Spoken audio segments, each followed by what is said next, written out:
My name's Alex Howell. I'm a member of the Wappo tribe. I'm a local person, been here, born and raised in Sonoma County my whole life.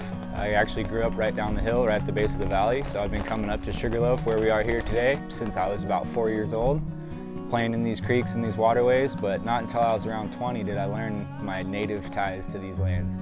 Once I realized that I was actually a person of this land, a descendant of here, it made a lot more sense. It gave me an idea of why I felt like I was home my whole life up here. Ikalikimi inomahno tse onatsatis atimitoyoke.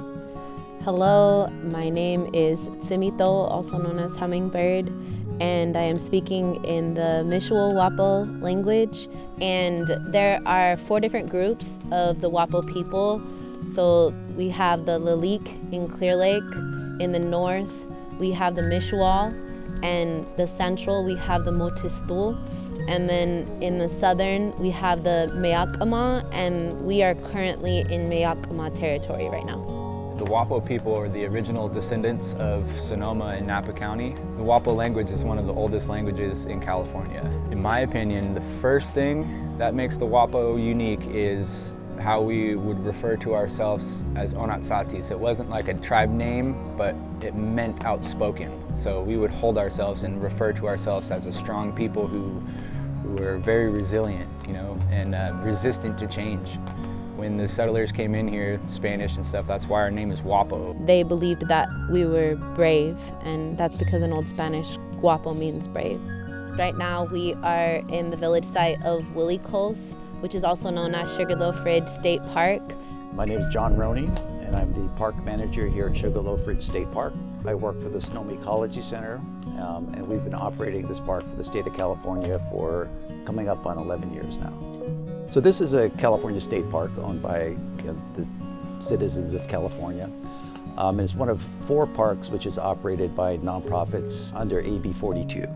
These parks were taken over by nonprofits after budget cuts closed a number of parks back in 2011, 2012. The state still owns the park. We just manage the park for the state. So we work very closely with the state on overall land use and park operations. This place is very special to me. It holds a very strong cultural significance to our people. This is somewhere where after colonization came in and the settlers started working their way into Sonoma Valley, we had to come up here. This is where our safe haven was, up hidden in this little valley. So this was kind of like our last place of sanctuary for our people. This land here is significant for multiple different reasons, but one of my first things that I fell in love with was the creeks here, and it's because we're so close to the headwaters. And there are salmon that spawn here, there are black bears here, and there are mountain lions here, and there's so much biodiversity here. And I have never been to a place in Sonoma County that has so much biodiversity that I see right away. And then one day I walked in the visitor center here and just mentioned that I was a member of the tribe. John comes sliding back in his chair. He's like, "Wappo, I've been trying to get a hold of you guys for a long time." We really didn't have much of a relationship at all. We knew about the tribe obviously from the history of the park, but more from the post-Spanish era.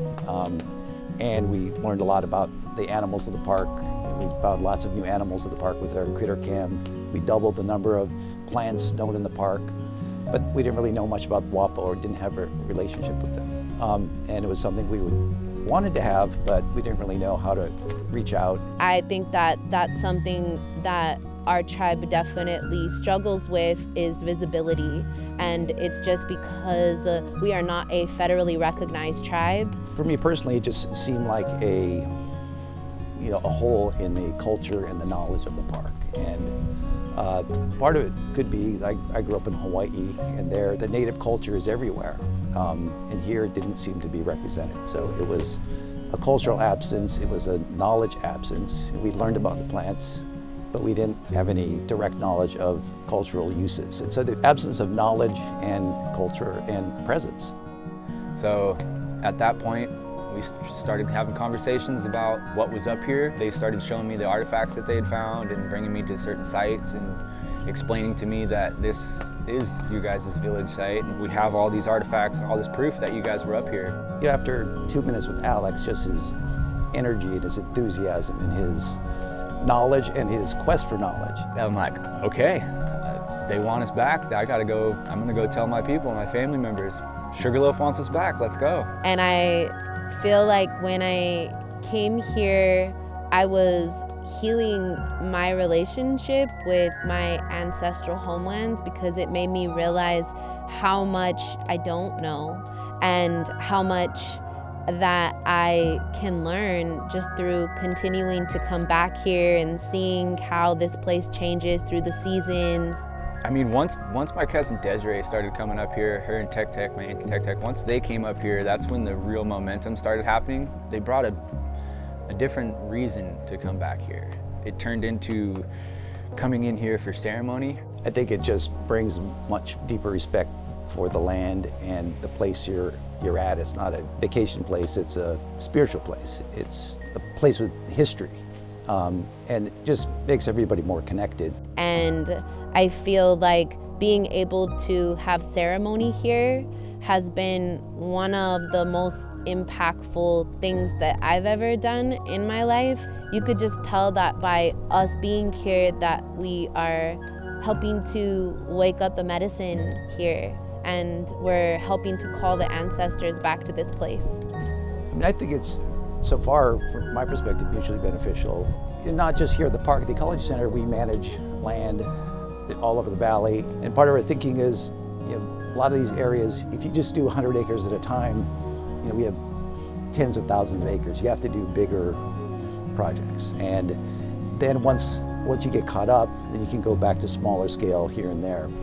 But in order to get that to work, we're going to need lots of cooperation and knowledge from the indigenous way of land management and burning. We've learned a lot from our interactions with Alex and Desi and Tech and the others. I would say that it is a mutually beneficial relationship, because the park wants to educate the people about the history of this place, and as Indigenous peoples, we also want our voices to be heard. They're just doing their best to help me to raise awareness about who we are as a people. I'll do guided hikes where I get to teach people about the native plants and animals. I'm also a part of the education program, so we go out into schools all over Sonoma Valley, and I get to have a say in what that curriculum looks like that we're teaching the kids. And so that curriculum includes not only knowledge about the native plants and animals now, but it also includes knowledge about the indigenous peoples of these lands. The place feels more connected to the history in the past. It's just a perfect place where all of our teachings are coming together and coming back to us through this area. I would say that through us being able to have our gathering permits, that we are tending to this land, because it's important that we don't have this idea of preservation where everything goes untouched. We really need to interact with the land. And so by us being able to access these places, it's healing for us and it's healing for the land. So as of right now, the agreements are all kind of like word of mouth. There's no like set in stone, solid paperwork or anything on it.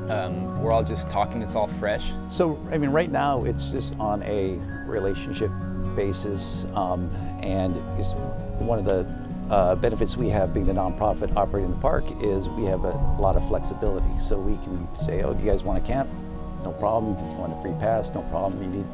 You want to do ceremony, here's a spot to do it.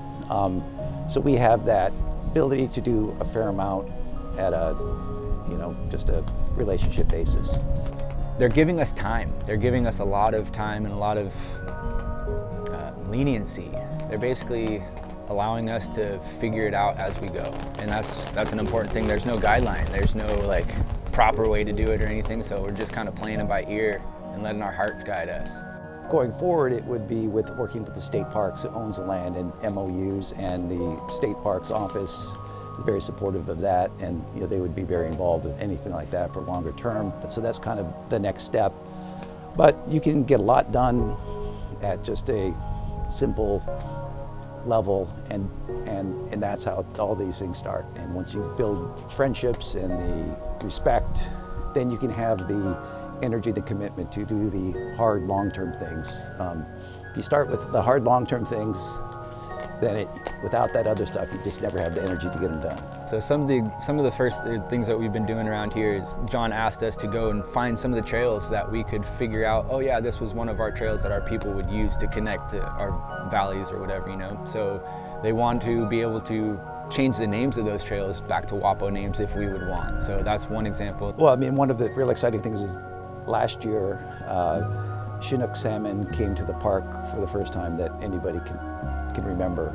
And coincidentally or not, it happened a week or so after Desi and some of the members of the tribe had been up here staying and doing a little ceremony.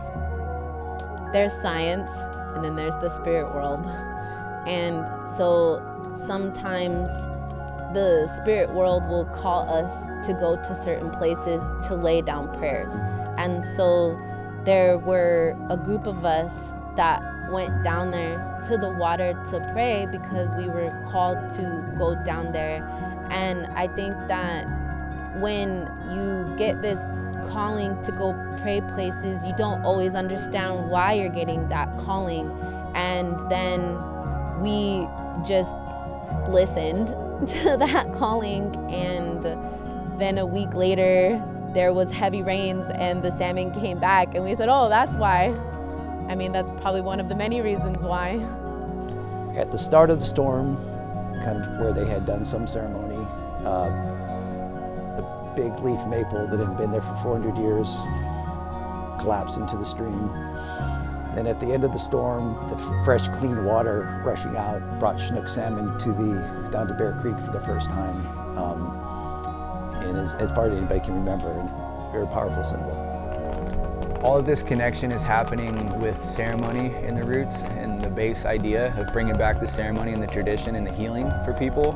I hope that in the future, if new members come along, that there is no animosity or no differences between us that'll stop this growth and this forward progress. But we have talked about getting the advisory council of either Native American leaders or just advisory council that they're a part of for more park-specific operations. So they have done an amazing job at making sure that they are not making assumptions about what I need and that they're asking me what I need. And so I told them that I want to learn more, and so they gave me free classes that other people would have to pay for. And so now I'm taking the California Naturalist course or the Zoologist course or things like that. Just be curious, be welcoming, be respectful. You just start small and grow. You just build a relationship from there. Don't be afraid. I think some people are afraid because they don't want to get in trouble. But you just become with an open mind and open heart. We're all going to need to move forward together as one in order to be able to protect our ancestral homelands. And so we can't just live inside of a bubble. There are so many non-Indigenous people that come through this park every day, and it's important that they are aware of the traditional ecological knowledge, and hopefully that knowledge can be brought to the policy level someday.